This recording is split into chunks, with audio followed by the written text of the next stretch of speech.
Episode 8 of the Preferred Experience, the podcast, coming at you today from the Preferred community, the Fountain City, the city of Prattville, just north of the Alabama River. A lovely place to live. Even on a hot, sweltering day like this, it's good to be from Prattville. How you doing, Stacy? Doing great, man. How you? I'm good, man. It's been a long, busy week, but not. For me, I'm sure it has been for you, but not as busy as it has been for our guest today, who's got a busy week, 365, 52 weeks a year. Yeah. It's like he don't even know what a vacation is. No. Maybe 3 or 4 days sometime early July. That's about it. Yeah. That's about it. Our guest today is the 35th head coach of Prattville High School football. It is Coach J.B. Wallace, the current leader of the high school football program and a long-time line. Coach Wallace, welcome. Hey, thank you. I'm excited to be here. Thanks for having me on the podcast today. Man, I can't believe you could carve out a couple hours to be with us today because, I know what your schedule's like. It's intense. Hey, but guess what, though? We did it, and we're making it happen, and I'm looking to have a good time. That's exactly what I did, too. Hey, we carved out some time, had to make it happen. I've been keeping up with the podcast and seeing what you guys have been doing, and I enjoy it. So I'm glad to be a part of it. Well, we've made a list of people that we wanted to get on this podcast at some point, and your name was top of the list. It's like we gotta get him, but we gotta get him at a time where he's available. And I figured this might be the only time we could get you between now and December. Yeah. So we're glad to have you. I know you've been busy. People don't understand that football at this level, at 7A, Alabama high school football is 365. There aren't many weeks off at all. And the summer is no exception. And you've been burning the midnight oil, burn the candle at both ends, you and all your players and coaches. Tell us a little bit about, catch us up on where we are with the program right now. Well, right now we're towards, always I've learned as a young coach, once 4th of July get out of here, it's football season. Mm-hmm. Once you celebrate the 4th, it's time to go get ready for fall camp and all that. So we had a somewhat of a normal week this week with the exception of 2 OTAs, organized team activities, something that school's been doing for a few years now. So we had 3 different schools come up on Wednesday. 3 come up on Thursday, and we basically practice against them. Everything we do through the course of the week, we just combine it into one day versus another team. So we really and all our guys got reps this week. So we use one day for our younger guys and even some of the older guys that need more reps, and then we did one day with the older guys and some of the younger guys to boost them a little bit. So that's what we did this week, and we had 3 7-on-7 tournaments we went to this summer. We first week back we went to Troy, competed well.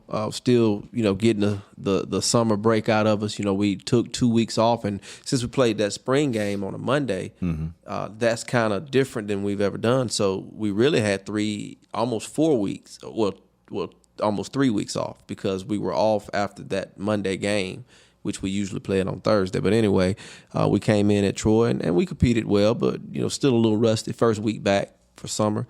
And then we went to Auburn, and we lost in the semis in that game, in that competition.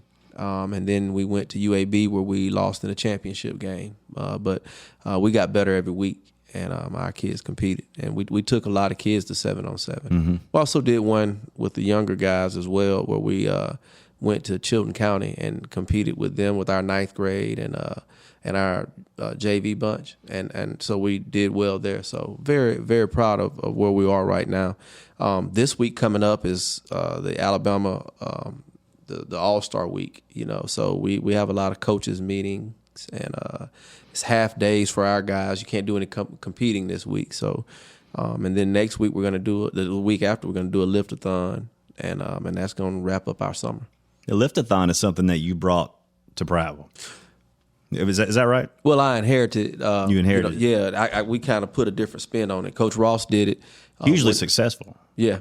It's really just a max out day for our guys, and we try to get a lot more people in to see them max. Parents come and watch us play, and some of them come watch us practice. They never really get a chance to watch them lift. And so we allow parents to come in and kind of watch our guys max out and all that kind of stuff. And so it's a big night, and then it's a fundraiser as well. So we're going to end our summer on the 26th, I believe it is, for our liftathon. And then, coaches, we have some meetings. We're going to go and plan the whole season. And then it's fall camp. You mentioned something that just sparked my mind. That the liftathon happens in the indoor, the indoor training facility. Remember when that thing was built? I think you were on staff when it was built, 2004, 2006, and so first of its kind that we know of around in the state to have something like that. And it's like when Prattville built that, it set off like an arms race, and everybody started going, well, we got to have that, and then here comes Auburn with theirs, here comes Hoover with theirs, here comes Thompson with theirs, and everybody's coming up. High school football has become a big business, an arms race. I mean, what are your thoughts about the current state of 7A football? I mean, it's definitely 7A football. You're going to see some of the best athletes that this state has to offer. Not saying there's not any in 6A, 5A, and so forth, but 7A, when you got 22 guys on the field at one time, no less than 10, 12 at a time are going to play college football, and all 22 are capable of playing college football. So you really have a college athlete on the field across the board. And so, with that, it comes big time competition. And, just programs growing, and what it takes right now to sustain a 7A program is just unreal. You mentioned Prattville having that indoor, and then everybody else was building one at the time. I remember when, like you said, we were the first of its kind, and everybody tried to one-up it.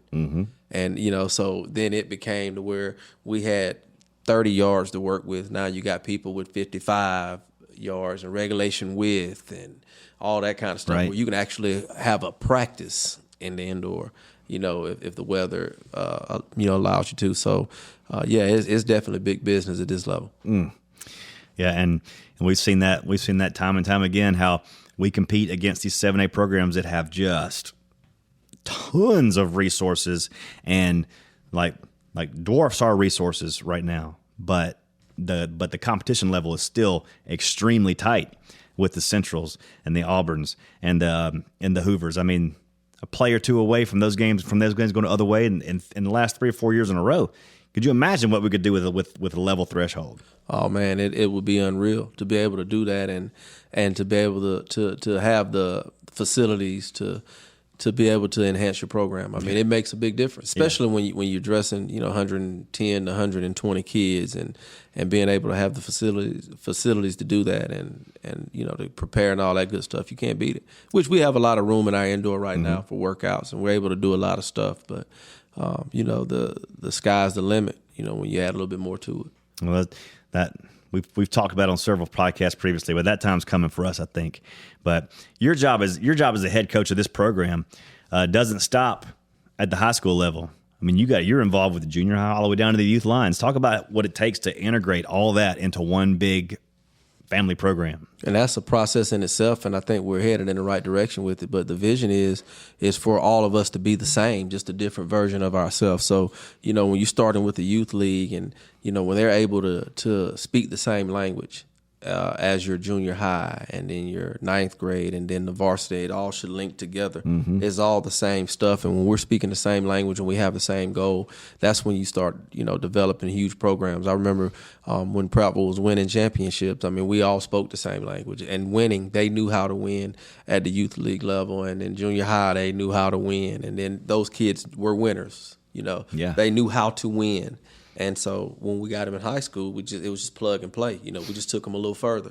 But if they didn't know how to do anything, they knew how to compete. And, not saying that those kids aren't competing now, but I mean, when you tell a kid that he's a champion, it really does something to them. When they're 7, 8 years old. Now you're the best in that league. And so now you're a champion. You're 7th grade now. You've been a champion your whole life.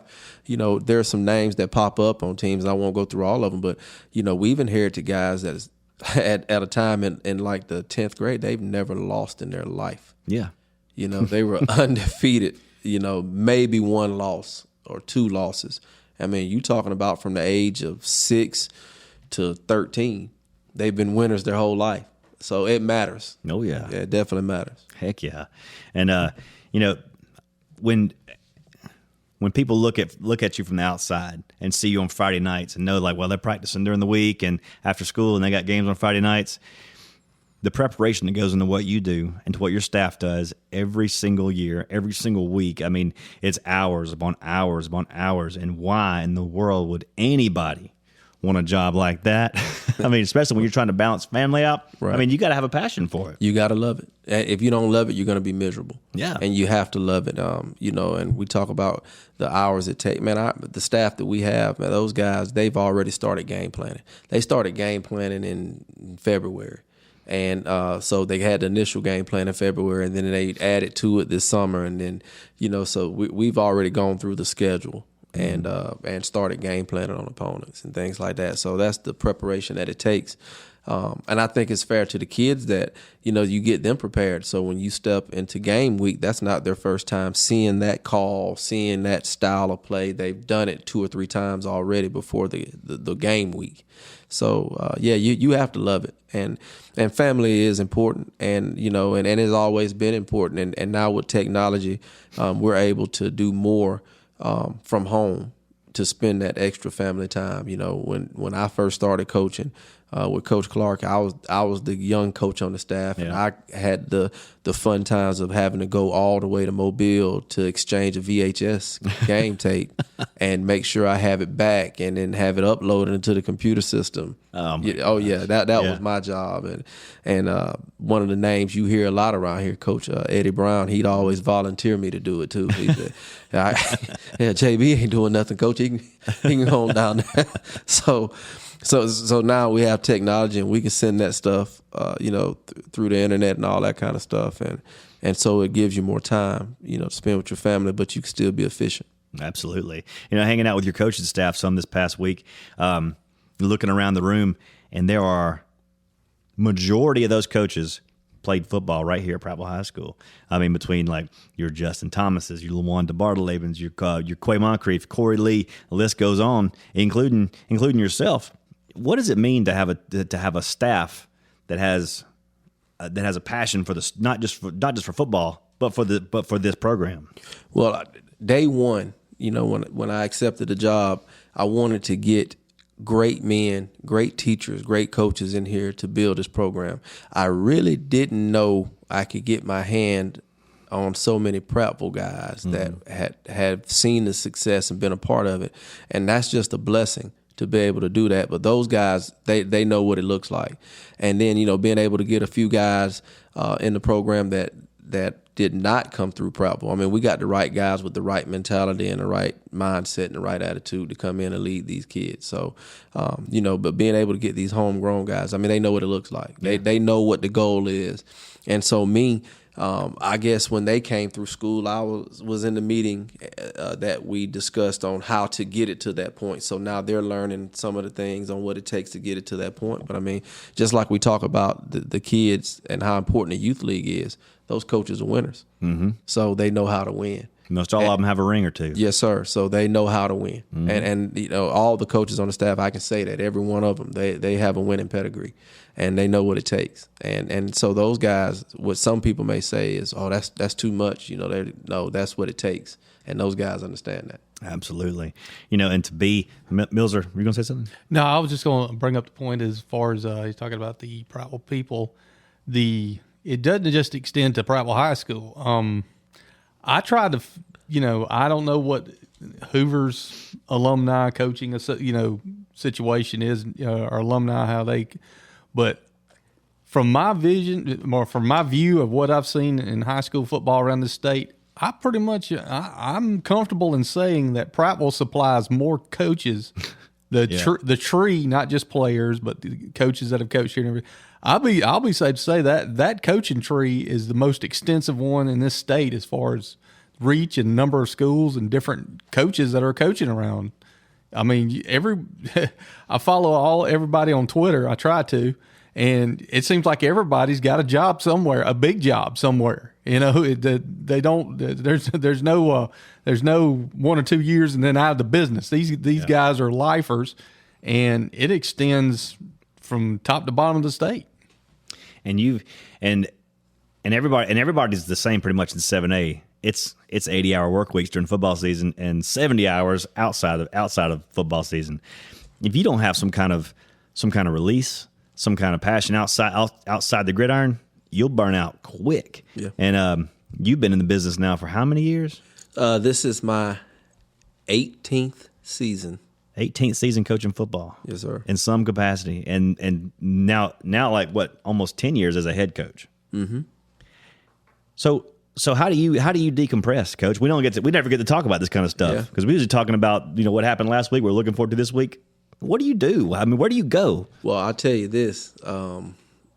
My kids keep me going. Mm-hmm. So I have a older son. My oldest son, rather, he's on the football team. So a lot of our time is shared at work. But I have a daughter that is a very talented, gifted athlete as well, and a good student. All of them are. And so she's into softball, and she loves the same things I like. She likes to hunt. She likes to fish. So things like that we do together.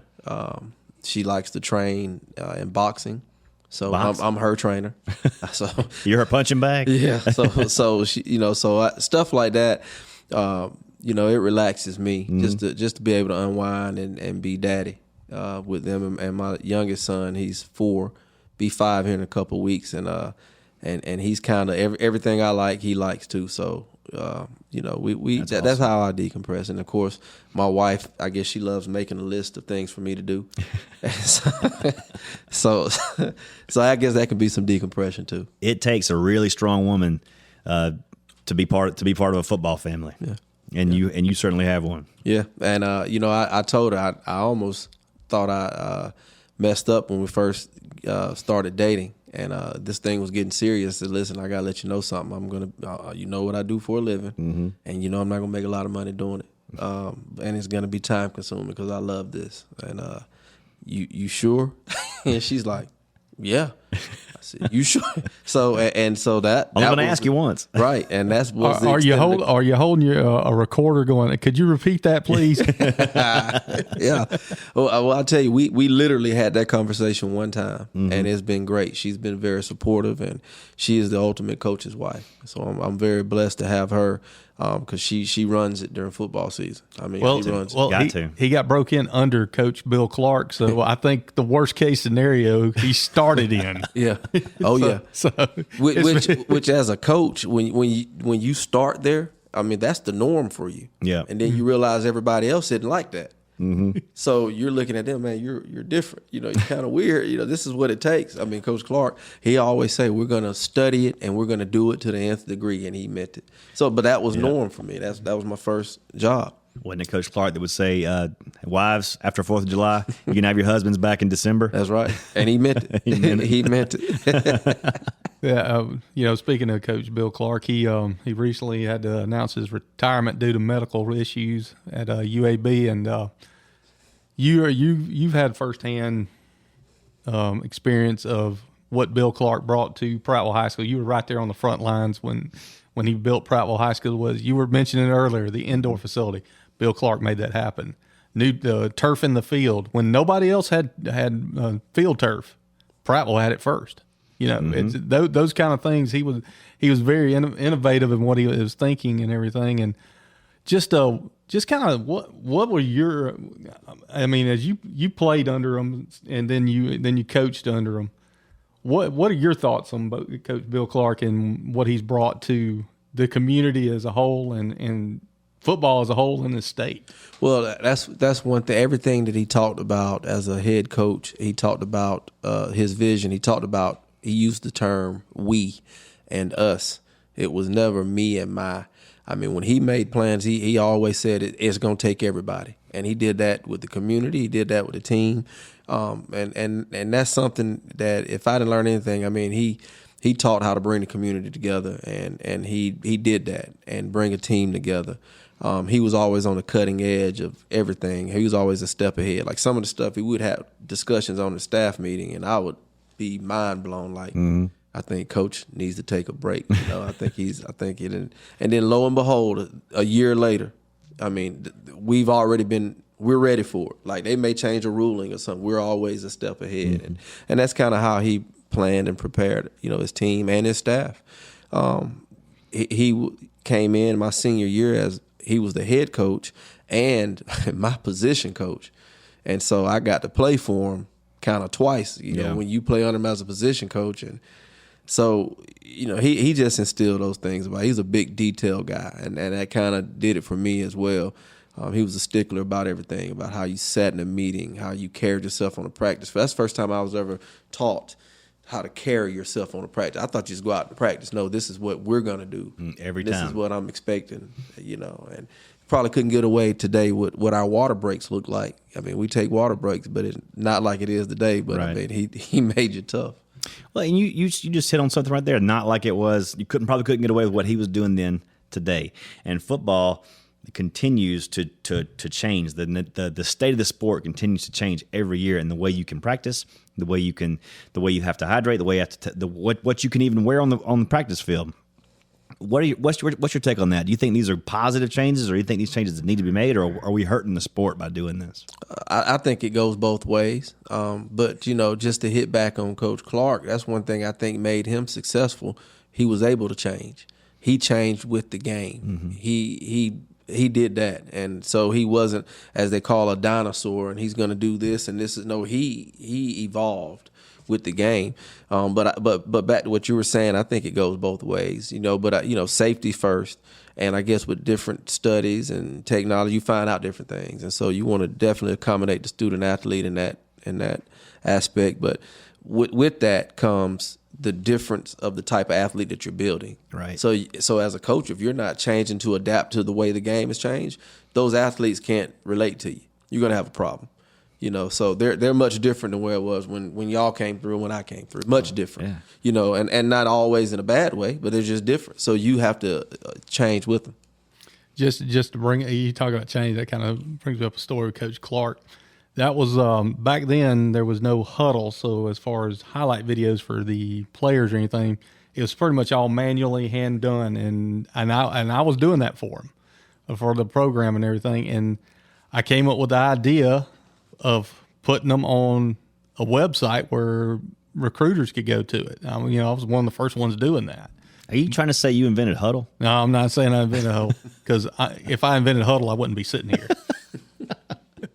But the funny thing was, though, the only way Coach Clark would let me do it, I had to give him a weekly report of the IP addresses that viewed the files and where they were at, because he wanted to make sure nobody local was looking at them. Wow. Wow. I mean, that's the kind of detail orientation he had, and forethought he had. He's like, so I had to say, okay, Jonesboro, Arkansas, when Arkansas State was looking at Q Lee and stuff like that. So you could tell, these are IP addresses from Jonesboro, Arkansas. Okay, that's fine. So, wait a minute, what's this one over here in Birmingham? I said, well, I can't. Well, block that if you can. So, Coach, I don't know if I can block that. There's no way I can block it. Man, I don't like having this stuff out here. Well, I'll tell you, man, like the paranoia of a high school football coach at the championship level is real, I guess. Because we've seen it in not just Coach Clark, but also in Coach Dubose. We saw it in Coach Ross. Are you paranoid this way too, JB? Some people may say that. But I like I said, I came up under Coach, so there are some things that I learned. I'll tell you the detail to it. And when we go to away games and we do our pregame routine and we do our walkthroughs before we go, you have a script of where you are supposed to stand and be during the walkthroughs. Mm-hmm. Meaning you may be coaching your guy from this area. Make sure nobody's standing around that you don't know that's watching. So we were strategically placed certain plays. Wow. That was everywhere. You knew your job. That's what he always said. I'm not going to stand over. You know what you're supposed to do. Mm-hmm. And that's just the way he was. He said you work too hard to just let somebody come in and get it like that. And I got a couple little stories too. When I first started out doing the sideline, when Chip got me to start doing the sideline, is how I started, and all this whole craziness is how it all I got started in it. Is Chip told me this story that he said, what's his name? Stacy Mills. He lives in Georgia. He's working in Georgia, but he comes home on the weekends and he's going to do our sideline. what do you know about this guy? And Chip had to give him a full report on my allegiances and who I was. He just for me to do sideline reporting. So I had to pass a clearance test, and then after the year was over, that was Coach Clark's last year, but before we knew he was leaving, he had a meeting with me. He called me in and he said he wanted to put me on staff. I said, well, Coach, I never finished college. He goes, okay, here's what we're going to do. And he pulls out a pad and a pen. He said, I need you to go to here. We're going to tell you, we're going to go to Faulkner. You'll take this. They got a set of classes right here. You get your degree right here. We can get you paid. But I mean, he was planning out. I mean, I'm just coming in to say, hey, Coach, what's going on? You know, how you doing today? And he's planning my whole life out for me. I mean, bullet point by bullet point. Yeah. And he said, we'll get you graduated. We'll get you on with staff. And I want you to handle all the video stuff, you know, and all that stuff. And then, of course, 3 weeks later, he's at South Alabama. Yeah. But it was just, you know, it was flattering, you know, because this man, that's, like you said, that's the detail orientation. He had my life planned out for me, and I was just doing radio. Imagine what he's doing for everybody else. I know. Yeah. I already got you. I already got you mapped out. He knew that one day J.B. Wallace would be the next head coach here at Prattville High School. Well, I don't know. I don't know if he knew it. Maybe he did. He's the one started me into coaching, so he gave me the idea. So, and when did you know you wanted to be a coach? When he mentioned it to me, it was a couple things that I saw. I always took a liking to Coach Harper, and so I saw that he was a coach, and so I said, okay, that'd be pretty cool. And then Coach Clark said one day, he said, you ever thought about coaching? And I said, not really. I think you make a good coach, and I'd hire you. And that's the way it went. And so I was like, really? So I told Mom, I said, I think I want to be a coach and a teacher. And then she said, okay, well, if that's what you want to do, then do it. She said, you can be the head coach at Prattville. I said, I don't know about that, but, you know, I think that's what I want to do. And so that's kind of how it went. And so I never thought about it until he mentioned it. Well, he had a good idea. Well, so when I was in college, I would come back in the summers, and he'd already have me with the junior high helping out. And he'd give me a list of things. He said, look, teach them this, this, and this. Remember how we do that? And some stuff that he'd say, remember how we did? And I'm like, Coach, I think you might have done that at Dothan in '99 before you met me. You know, stuff. Because he would take you there. He'd take you way on back. You know, but anyway, he'd say, hey, teach them this, this, and this. So I would spend some of the summers at the junior high working with those guys while I was playing college ball. And then so it just kind of worked out when I got done. Most people, when they're passionate about something, they can go back and pinpoint like this particular experience or this particular experience solidified that I'm going to do this for the rest of my life. And this one almost got me out of the sport, almost got me out of it. What are some of those key moments that you can think of along your journey that's like brought you here? It's like, that was a milestone moment for me. I think being the blessing and the curse of my experience is being Prattville being my first job. And I stepped into a situation in which it was in the process of being built to being something great. And that's all I've ever been around. And so you have some of the guys at the time when I first got started that were a little older than me, and they've seen other stuff. So they kind of could see stuff coming. Well, with me, you know, it's working. So why change? So when you go to other schools, and so I remember going to Florence as the defensive coordinator 2012, and coming from here, it's totally different because I've been around this, and it's not like that everywhere you go. Yeah. You know, this is a different animal, the way we were taught here. Even, you know, coaching with Coach Dubose, you know, I mean, it's a certain thing that you do here that is different everywhere you go. So what that taught me was that taught me that you had to be versatile and you had to take people for where they are to elevate them. You can't just expect them to be the same minded person you are or have the same, you know, you have to take them for where they are and bring them up. So I think being able to do that in Florence, I think that was a huge milestone for me because I had to learn that. If I've never learned that, I mean, I could have been stubborn the rest of my days, and you get the results of being stubborn. And when most of my conversations with former players and coaches here that are in the coaching profession, every one of them to a man says exactly what J.B. Wallace just said. No matter where you go, no matter what tradition they may have had before, the coach that's there has to bring them up to the work level that is expected of that has been set. The bar has been set at Prattville High School. The work level here was set so much higher than everybody else. And I try to tell that everybody, when Prattville was making their run, they were beating, they beat Hoover for the first time up there for the championship, and everybody was talking about all the great players, you had all the great studs and everything. I said, yeah, there was some real good players on there, but I can count on one hand how many played major college ball. Yeah. I said, not many. Y'all don't want to believe it. Prattville just outworked everybody. Right. Yeah. Because we didn't have the resources and didn't have the horses that they had. We just outworked them. Yeah. I agree to that. What people didn't see, and now that I look back on and I was able to witness it every day, that you saw the lights on Friday and you saw the great players on Friday. But I'm going to tell you something. Those guys, I don't recall some of these players that you guys may have seen play that were great players. I don't recall maybe any of them not being workers as far as preparation in the weight room and practice. I mean, those guys, they work different. And so that as a coach, especially a young coach, that's all I knew. So you expect everybody else to be like that. Follow suit. And don't do that. No. And no. They set the example for everybody. All the other players on the team is like, hey, look, if you're not doing this, you're not. Just go on. We don't need you. Yeah. I don't think I've experienced a moment to where I wanted to get out of the game or anything like that. I think there are just some things that I had to learn. Just being different places. I love Prattville. I think to prepare me to be able to where I am now, I had to leave to see other things, to be able to come back.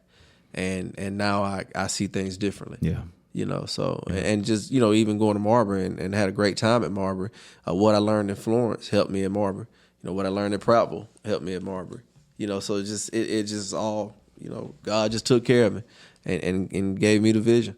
And when you're over a program at the high school level with 110 dressing out, that's a challenge in itself, just to dress out 110 players, because it's hundreds of dollars to dress out one football player just for game, not for practice.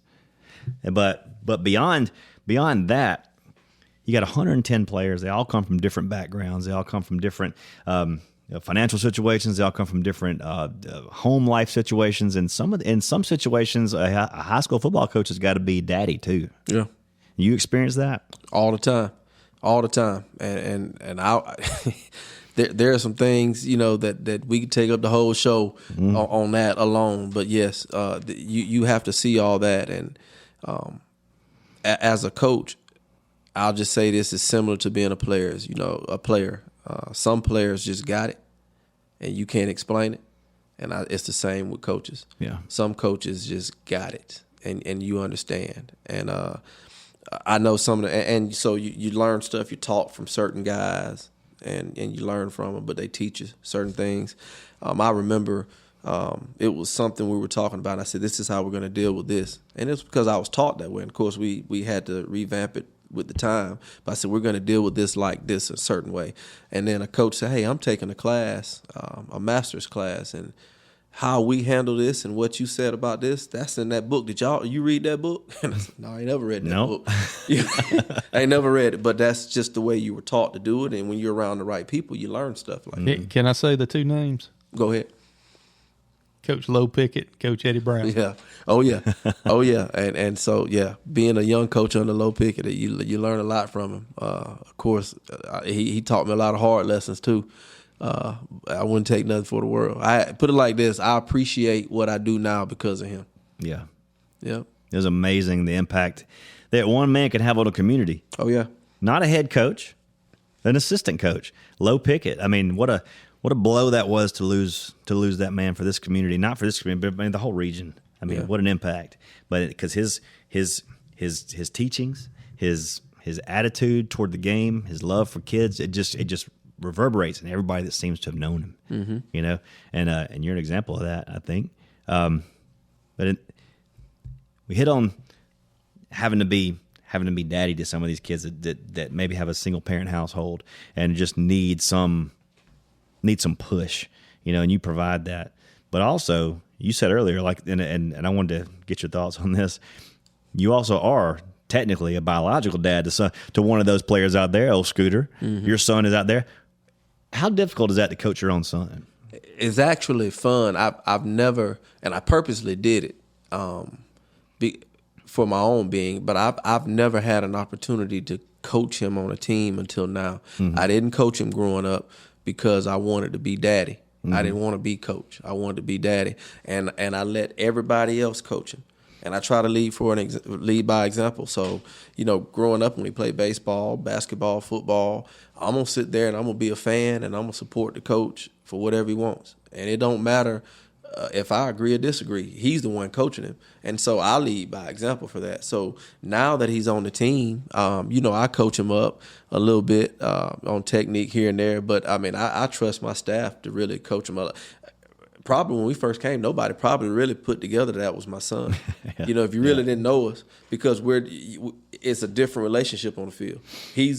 We have the same relationship on the field as I have with all the other boys. Mm-hmm. And he calls me coach. He don't call me dad. He calls me coach on the field.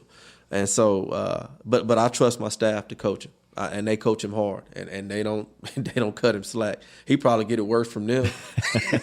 They give it to him, but he handles it well. But it's been a great experience so far. That's awesome, and he's a rising junior, is that right? Rising junior, and he's come along. I've seen him since he's got here. He's bulked up, gotten stronger, gotten faster. That's got to be exciting to watch. It is. He's a worker, and that's one thing that I told him. I said I don't care about accolades, but I do care about you being coachable. I care about you finishing what you start, and I care about your work ethic and all the other stuff. If you do all those things, then do it in the classroom too. And so he's done that, and so he's done everything that we've asked to do. You mentioned how important it was to lead by example as a parent, as daddy. Before when the other coaches were coaching him growing up, you didn't coach him because you wanted to be dad and support the coach that was coaching him. A lot of parents don't take that approach. No, they don't. And I'm gonna tell you, just being in those shoes, and sometimes I had to catch myself because I see stuff, and I know. And these men, they give up their time to coach other people's kids because it needs to be done. And so as a coach, that's coaching high school ball or something. You deal with it all the time, and you see stuff, and I almost just out of just a habit, but I sit back and I let them coach. Now, when we get home, I'm not going to tell him anything the coach didn't tell him. But if he asked me a question on how to do this, I said, what does your coach say? Well, he hadn't really said. I said, well, then do it like this. But I said, well, if he says coach say do it like this, and I said, then we're going to work it the way coach said work. That's right. And he'll attest to that. That's baseball when he played baseball. If coach said he going to change his stance and he's going to do it like this, and that's what we're going to work on. He studies this stuff. Mm-hmm. I don't. So we're going to do what he wants done. Basketball, and he's not a natural at basketball, but hey, whatever coach say do, that's what we're going to work. Mm-hmm. And so I've been that parent. There's no probably none of my son's former coaches would say that Coach Wallace came in there and a lot of times I was asked, Coach, what do you think? Do you want to come in? I said, no, sir. I want to come in and support you. This your baby. Yeah, and, you take it. Your baby. And you see this in a lot of the and just about all the football coaches that have come through Prattville. What you're saying there, I've pretty much heard the same story out of all of them. Mm-hmm. That and I think that has a lot to do with the fact that you have to deal with the other end of that, right? So much that you're like, I'm not going to be that guy. Yeah, right. I just enjoy, like if you see me go to a game or something like my daughter's game, man, I kind of go and I'll sit at the softball field, maybe in left field, and I have my lawn chair and I'm watching it because I just enjoy being daddy. Because I really, my opportunities to do that, they're not as I don't get as many opportunities limited, to do that. For sure. I'm very limited. Yeah. So I like to take every chance I can to be daddy, especially watching my daughter play softball or basketball. Yeah, I'm daddy, and I enjoy every bit of my little son playing flag football last year. Lord knows, I hope we have a better year than we did. Yeah, because my Scooter was happy to tell everybody at the flag football games, yeah, that's his daddy. That's his daddy. Yeah, because he didn't quite catch on. And that's another thing that's come up in the last few years is flag football for K through third grade or even fourth, fifth, sixth grade. I mean, it used to be you'd strap on a football helmet in kindergarten. Mm-hmm. Those days are those days are going away. Right. How do you feel about that? I think it's great, honestly. I think with the contact part of it, with the right teaching, some kids are ready at a certain age. Like we'll take 5. I always thought 5 was a little bit early to start tackle, but you know people were doing it, and if you're teaching it correctly, I think it could be done right for some kids. Some kids are ready for that. Looking at my son, he's not going to be ready for that. Not just yet. You know, he's going to need some time to get some confidence in himself and understand a little bit about it. But I think the rise of flag football and all that, man, I love it. I think it's great for safety. It's great for keeping kids interested. And you know, when they're confident, they're going to enjoy doing what they're doing. Right. And it's not just the biggest kid out there is the best kid out there. Correct. Or that's something we see in the lower levels and the younger levels of football. If you got any size at all, well, right. You're going to win. Right. Well, and that's also knowing your kid as well. You know, you got to know what he's capable of doing. You know, and that's one thing that I also said I wasn't going to do. I'm not going to live out my dreams through my son. Right. You know, I was fortunate to play high school football and college football. That don't mean he's got to. He says he wants to. Well, I tell him this is what it takes. Now, if you don't do it, we'll have that conversation. But, you know, but I'm not going to live my dream out through him and force him into doing something he won't. Like, I never made him play football. He just naturally was around it because I was a coach, and he was the ball boy at 6 years old, and he was the kid that they would wrestle with him in the locker room. And one day his friends recruited him playing football. He was 10 years old when he played. So he didn't play till he was 10 because he got recruited by one of his friends, and I didn't push him. Yeah. But he came to me and said he wanted to play. So I said, well, let's sign you up. They find their way, right? They find their spot. If it's for you. If it's for you, you'll know it quick. Yep. And now we get into a lot of this now in these days where all these kids, even as early as 12 years old, are being pushed to specialize in a sport. We talk about it all the time with volleyball, baseball, basketball. There's they feel like there's this urge, and people are pushing them to specialize. And you get overuse injuries. You get they drop out of football because I'm going to focus on this, right? Or my coach told me that I need to play just focus on baseball. And I think this is a bad thing that's happening to some of these kids is this specialization at an early age. Yeah, I don't believe in that. I don't at all. I think you let athletes be athletes. They're gonna when you get to about the 11th, 12th grade, you know, you'll know by then what you love to do, and then you can spend a little bit more time there. But still, I think you know you keep your ceiling high when you do a whole bunch of things, because when you specialize in one thing, then you get to that ceiling fast, and everybody else is climbing, and you're sputtering because you topped out. Right. And then once that other kid specializes, when he's 18, 19 years old, now he leaps. Because he's physically stronger than you by now. Yeah, and he hadn't topped out. Yeah. And these college guys, they're clever. You know, they know when you specialize, what you see is what you get. Mm-hmm. I mean, you specialize. You know, more development past 17. Yeah. Oh, yeah, you know, he's a young buck. You know, yeah, he is, but this is what we see. But when you do a lot of other sports and you're still just as good as that kid that's specializing, now your ceiling is up there and they know it. And I you know, I don't believe it. And I push football players to play basketball, baseball, track, soccer. I'm all for it. And like I said, look at my own son.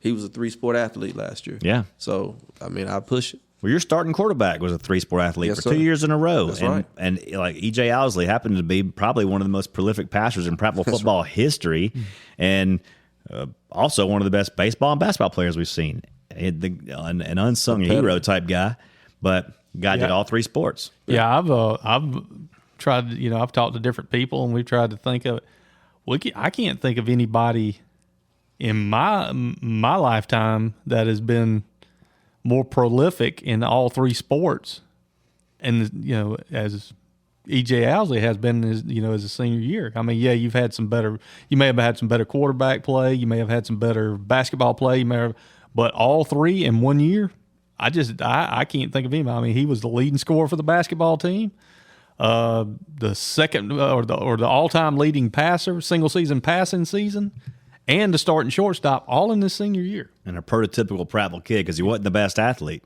Yeah, he just worked. He's a competitor and a worked everybody. Yes, sir. He did that. He did that. He worked his tail off, and he was a heck of a competitor.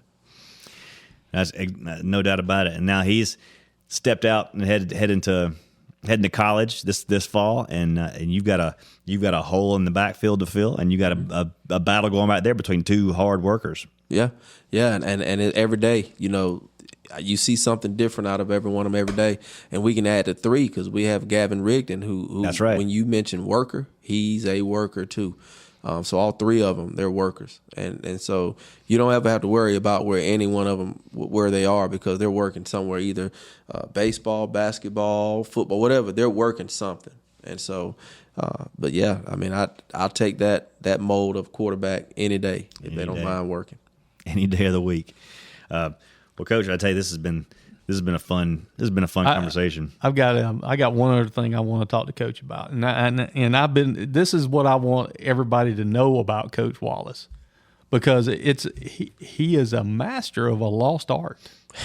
that I know where this is going. It is a lost art. I mean, really, it truly is. You just don't see many people do it anymore. And this goes back to when you were talking about what he does to decompress and everything. He probably has one of the most unique decompression hobbies. It's more of a passion than a hobby because to see him light up when he talks about it. Folks, we're talking a champion rabbit dog breeder and hunter here. I mean, this is.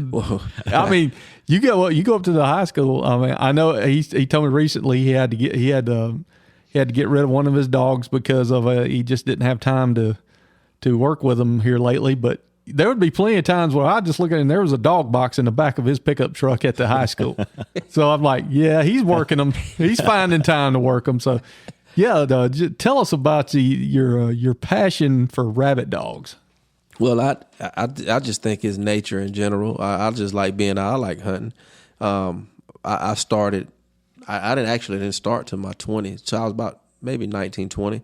My uncles, I would go with them, and that's just something that I just love, being out there and being in nature and hunting and listening to the dogs and all that. So during the pandemic, when everything was shut down at first, I was talking to my son. I was like, hey, let's just get us some beagles and train them. And, so we went through that whole process, and it was just rewarding. It's just like anything else. When you're coaching a kid and he finally gets it right, that's the best day. And so the same with the dogs, when he finally get it right and you put those hours in. But, I mean, that's something that I do for fun, and it's relaxing and all that. Well, one of the funniest stories that I've heard from him is the story of one of the rabbit dogs gets stuck in a rabbit hole, and his dad trying to get him out. Well, yeah, actually, the gentleman, he's probably watching it, and he's probably saying, "I know you didn't pick on me, but yeah, I did pick on you about it." Yeah, you see a man down there. A man love his dog when he's on all fours digging him out of a hole, and he's got his ear to the ground. That's love. That's love. That's love. And this guy gives me a hard time every chance he gets, so I'm returning the favor. So. Wow. Yeah. You gotta give it when you can. Oh yeah. Like you said, you're limited, so you gotta take every chance you get. That's right. But it's definitely a time to relax when I'm out there doing that. It's good relaxation. And it's good exercise too. So absolutely. Well, Coach, your time is about to become more compressed now. We're about 25 days now, I think, from school starting back. And I know that a lot happens between now and then. And school starts back on the 10th, first game on the 19th. A lot's going to happen in the next month. You ready for it? I'm ready. You always ready? I'm ready. I had a chance to kind of relax a little bit over the 4th of July break and, kind of reset myself and get my mind focused.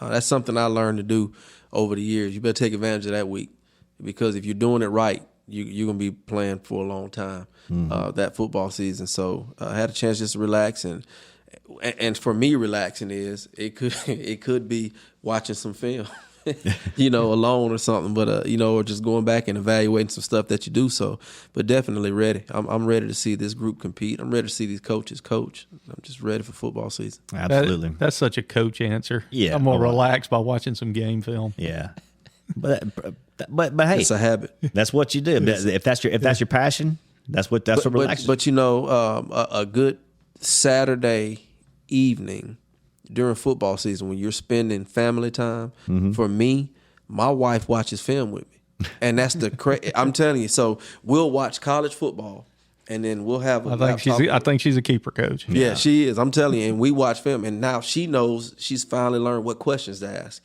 What are y'all calling this? Or he must be the guy that you got to stop this week. Or so she knows, and so that's a Saturday evening. That's some Friday Night Lights reality TV kind of stuff right there. To have a bride that'll sit with you and do that. That's awesome. Yeah. That's really awesome. Like I said, you gotta. It takes a strong woman to be the matriarch of a football family. Right. So hats off to her, and hey, hats off to you for catching her. Yeah. Oh yeah.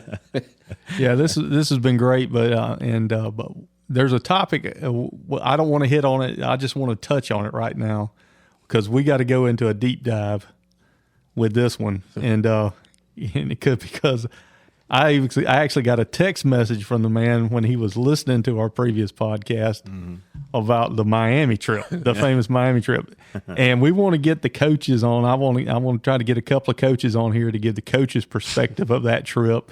So we definitely want. We're not. I'm not going to let you say anything about it now because we want this to be a full thing on its own. Because as crazy as our story is our story probably even a third of crazy what the coaches had to deal with. Mm-mm.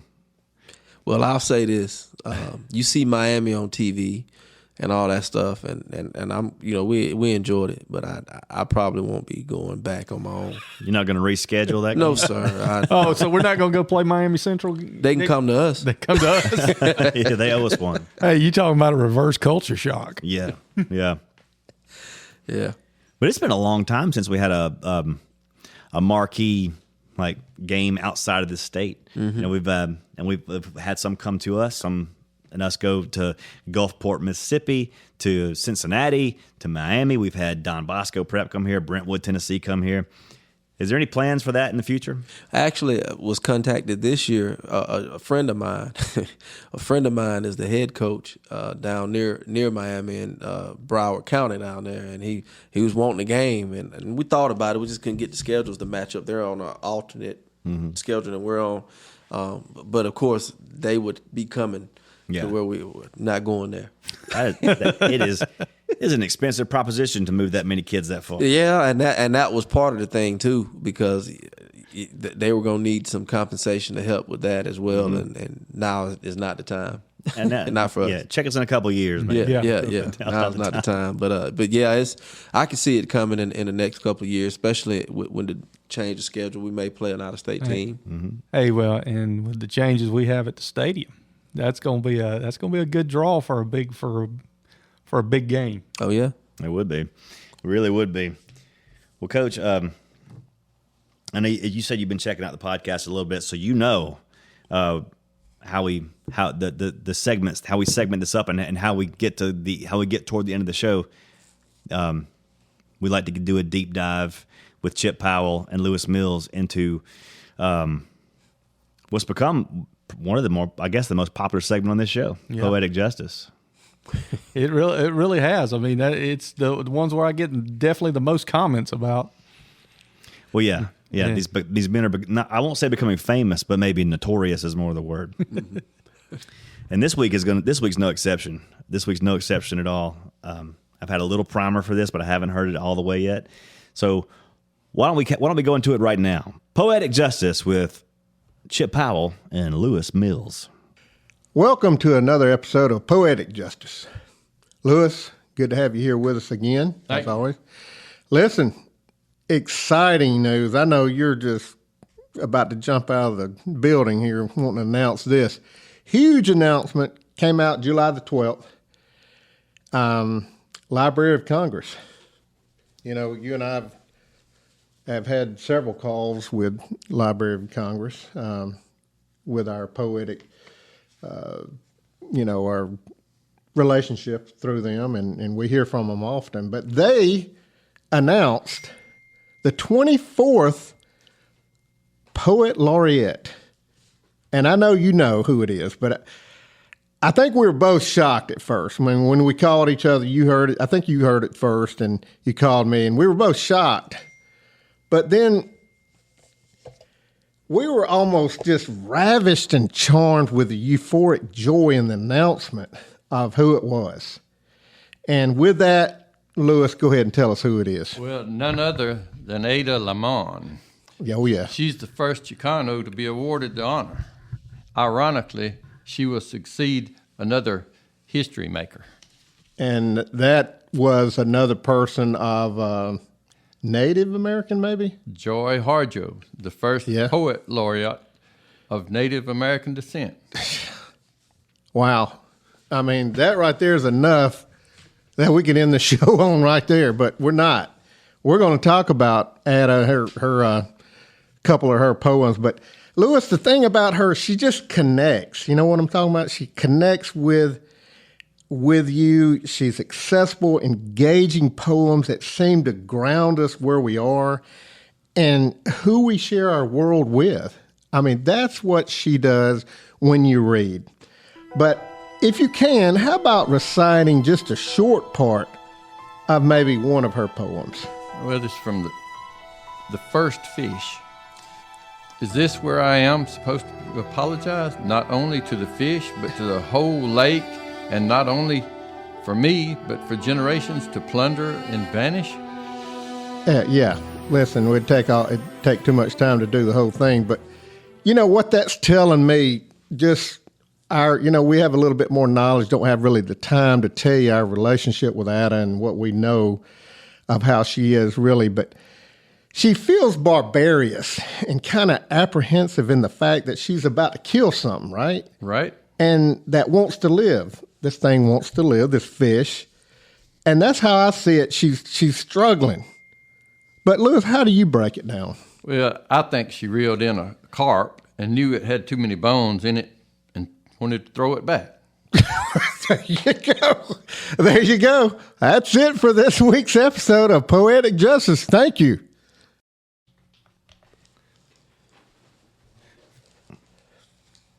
What do you even say about something like that, Coach? I mean, do you know we had that level of sophistication in this city? I didn't. I'm not shocked at all. I've been following, little Poetic Justice, and it's pretty deep. It's pretty deep. I like Lewis being part of it now because he actually translates it into language we can understand. Yeah. For simple-minded folks like me. But hats off to those guys. They do a great job. But man, I can't just say it. I mean, we're gonna wrap this up. But I'm just really proud of the job you and your staff are doing at the high school. Even with folks like me and Millzer and Chip Powell and Lewis Mills hanging around, you still managed to be very successful. Oh man, I'm thankful for everything y'all do for our program, and man, just being, they talk about me and all that. No, you guys are the face of Prattville football, because you bring it to the people. Fortunately, we're just the voice because we don't have a face for TV. We've been told we have a face for radio only. Yeah. Hey, well, it works. It works. But I do appreciate everything that y'all do for the program, and it's just, especially now, it's just an exciting time to be a Prattville Lion. It is. We got a lot of good things coming our way in the next 2 years, 3 years, 4 years, 5 years.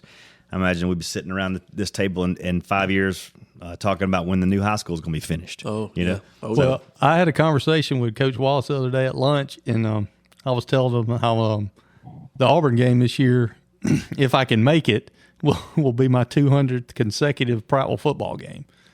And I told him I was planning on mic dropping after that game and walking away, and he told me I had 10 more years, so I'm in trouble. Yeah, we don't let you leave that easy. You got to hang in there now. You can't.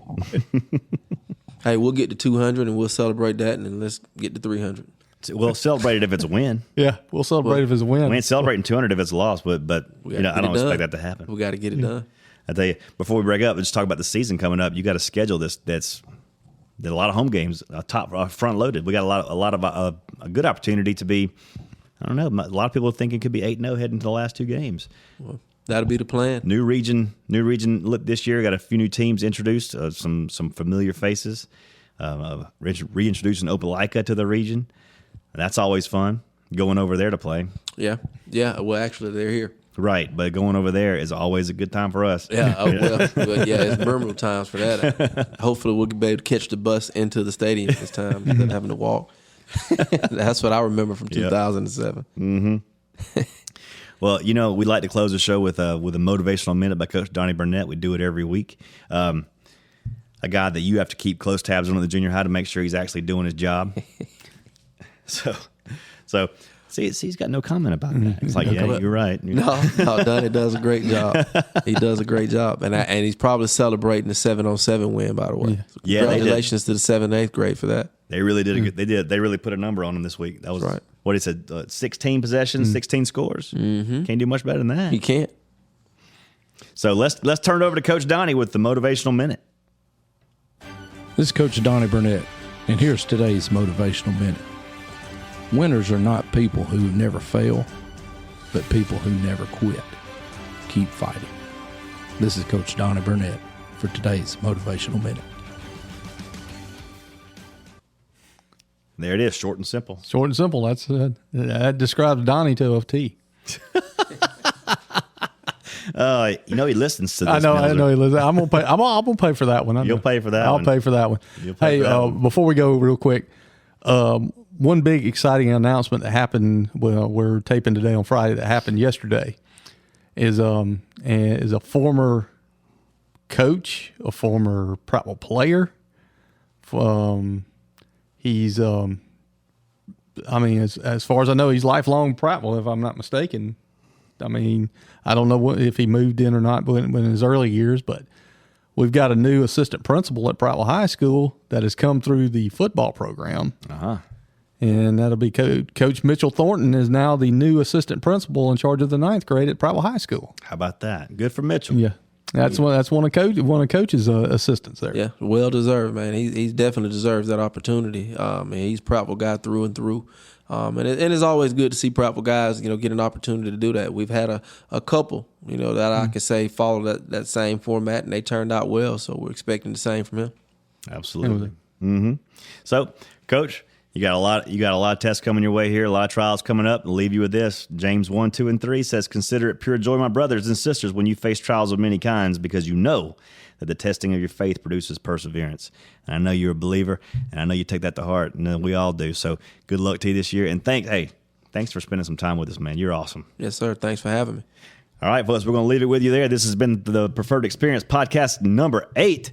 Good night. God bless, and go Lions.